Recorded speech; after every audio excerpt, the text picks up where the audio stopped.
അള്ളാഹിൻ്റെ റസൂല് പഠിപ്പിക്കാത്തതിൻ്റെ പേരിൽ ഒരു കാര്യം നമ്മൾ മുടക്കുമ്പോൾ അതിന് നന്മ മുടക്കി എന്ന പേരാണ് നമുക്ക് കിട്ടുന്നതെങ്കിൽ സന്തോഷത്തോടെ നമ്മൾ ആ പേര് സ്വീകരിക്കുകയാണ്. കാരണം എന്താ? സാധുക്കളായ നമ്മൾ മാത്രമല്ല അപ്പം ഈ നന്മ മുടക്കികളുടെ ലിസ്റ്റിൽ വരിക. നമ്മുടെ മുൻഗാമികളായ വലിയ കുറേ മഹാന്മാരുണ്ട്, വലിയ വലിയ പണ്ഡിതന്മാരുണ്ട്, വലിയ മഹാന്മാരായ പണ്ഡിതന്മാരുണ്ട്. സഹീഹുൽ ബുഖാരിക്ക് വ്യാഖ്യാനം എഴുതിയ ഇബ്നു ഹജറുൽ അസ്ഖലാനി റഹിമഹുല്ലാ ലോകപ്രസിദ്ധ പണ്ഡിതനാണ്. അദ്ദേഹം ഒരു കിതാബ് തന്നെ എഴുതിയിട്ടുണ്ട്. എന്തിനു വേണ്ടി? റജബ് മാസത്തിന് പ്രത്യേകം പോരിശയുണ്ട് എന്ന നിലക്ക് റജബ് മാസത്തിലെ ചില പ്രത്യേക ദിവസങ്ങളിൽ സൽക്കർമ്മങ്ങൾ ചെയ്യുകയും നോമ്പെടുക്കുകയും ഒക്കെ ചെയ്യുന്നവരെ ആക്ഷേപിച്ചുകൊണ്ട് ഇബ്നു ഹജറുൽ അസ്ഖലാനി റഹിമഹുല്ല ഒരു കിതാബ് തന്നെ എഴുതിയിട്ടുണ്ട്. ഇപ്പറയുന്ന ആളുകൾ നന്മ മുടക്കി എന്ന പേര് ഇബ്നു ഹജറുൽ അസ്ഖലാനി റഹിമഹുല്ലയുടെ പേരിൽ ചാർത്തി പറയുമോ? നമുക്ക് ചോദിക്കാനുള്ള ചോദ്യമാണ്. തീർന്നില്ല.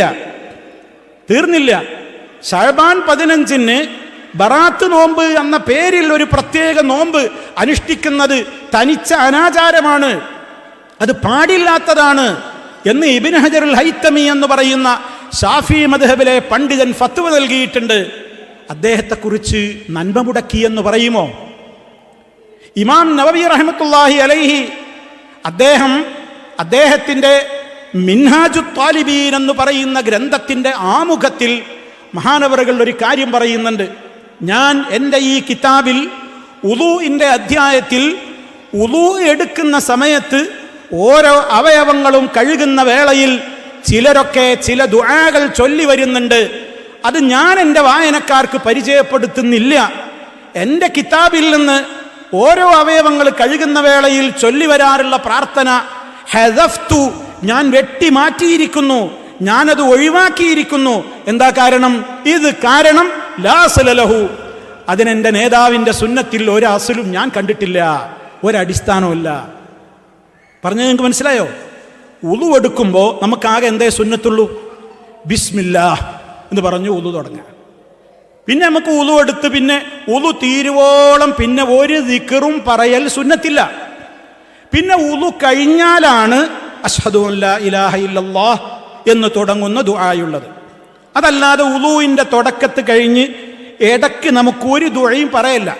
എന്നാൽ ചില ആളുകൾ ബിസ്മില്ലാഹിർ റഹ്മാനിർ റഹീം എന്നൊക്കെ പറഞ്ഞ് അശ്ഹദു അല്ലാ ഇലാഹ ഇല്ലല്ലാഹു വഹ്ദഹു ലാ ശരീക ലഹു വ അശ്ഹദു അന്ന മുഹമ്മദർ റസൂലുള്ളാഹ് അൽഹംദുലില്ലാഹില്ലദീ ജഅലൽ മാഅ തഹൂറാ എന്നൊരു ദിക്ർ ചൊല്ലും. പിന്നെ കൈ കഴുകുമ്പോൾ ഒരു ദിക്ർ ചൊല്ലും. അല്ലാഹ് നാളെ എൻ്റെ കൈ വലത്തെ കയ്യിൽ മഹ്ശറിൽ നിന്ന് കിതാബ് തരണേ. ഇടത്തെ കൈ കഴുകുമ്പോൾ ഒരു ദുആ ചൊല്ലും, ഇടത്തെ കയ്യിൽ കിതാബ് തരല്ലേ. മുഖം കഴുകുമ്പോൾ പ്രാർത്ഥിക്കും, അല്ലാഹ് നാളെ മഹ്ശറിൽ എൻ്റെ മുഖത്തെ വെളുപ്പിക്കണേ, എൻ്റെ മുഖത്തെ കറുപ്പിക്കല്ലേ. ഇങ്ങനെ ഓരോ അവയവങ്ങൾ കഴുകുമ്പോഴും കാല് കഴുകുമ്പോൾ പറയും, അല്ലാഹ് എൻ്റെ കാല് മഹ്ശറിൽ സിറാത്തിൽ ഉറപ്പിച്ചു നിർത്തണേ.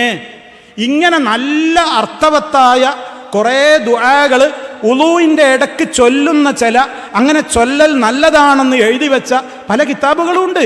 പക്ഷേ ഇമാം നവവി റഹ്മത്തുള്ളാഹി അലൈഹി പറയാണ്, ആ ദുആയൊന്നും എൻ്റെ കിതാബിൽ ഞാൻ പഠിപ്പിക്കൂല. കാരണം അതിനൊന്നും ഒരടിസ്ഥാനമല്ല. അതുകൊണ്ട് അങ്ങനെ അവയവങ്ങൾ കഴുകുമ്പോൾ ഒരു പ്രത്യേകമായ ദിക്റുണ്ട് എന്ന നിലക്ക് ചെയ്യുന്നത് തെറ്റാണ്, അത് ബിദ്അത്താണ് എന്ന നിലക്ക് സംസാരിക്കുമ്പോൾ ആ ഇമാം നവവിയെക്കുറിച്ച് ഇത്തരത്തിലുള്ള ആളുകൾക്ക് പറഞ്ഞൂടെ?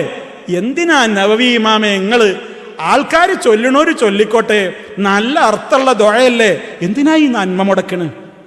എന്തിനാ നിങ്ങൾ ഈ നന്മ മുടക്കണ് എന്ന് ഇമാം നവവിയെ ആക്ഷേപിക്കുമോ? ബാങ്ക് വിളിക്കുന്നതിൻ്റെ മുമ്പ് സ്വലാത്ത് ചെല്ലുന്നവർ ഏർപ്പാട് ചിലയിടങ്ങളിലുണ്ട്. മഹാന്മാരായ പണ്ഡിതന്മാരോട് അതിനെക്കുറിച്ച് ഫത്വ ചോദിച്ചു. ആ പണ്ഡിതന്മാർ അക്കാലത്ത് പറഞ്ഞു, ബാങ്കിൻ്റെ മുമ്പ് സ്വലാത്ത് ചെല്ലുന്നത് ബിദ്അത്താണ്. അപ്പോൾ ഈ ആളുകൾക്ക് ചോദിച്ചുകൂടെ, സ്വലാത്തല്ലേ, 1-ന് 10 കൂലി കിട്ടുന്ന സ്വലാത്ത് എന്തിനാ മൗലവിമാരെ മുടക്കുന്നത്? അപ്പൊ നന്മ മുടക്കി ആരാ? ഇബ്നു ഹജർ. നന്മ മുടക്കി ആരാ? ഇമാം നവവി. നന്മ മുടക്കി ആരാണ്? ഇബ്നു ഹജർ അൽ അസ്ഖലാനി. ഇങ്ങനെ ധാരാളം ഉദാഹരണങ്ങൾ നമുക്ക് എടുത്ത് കാണിക്കാൻ സാധിക്കും.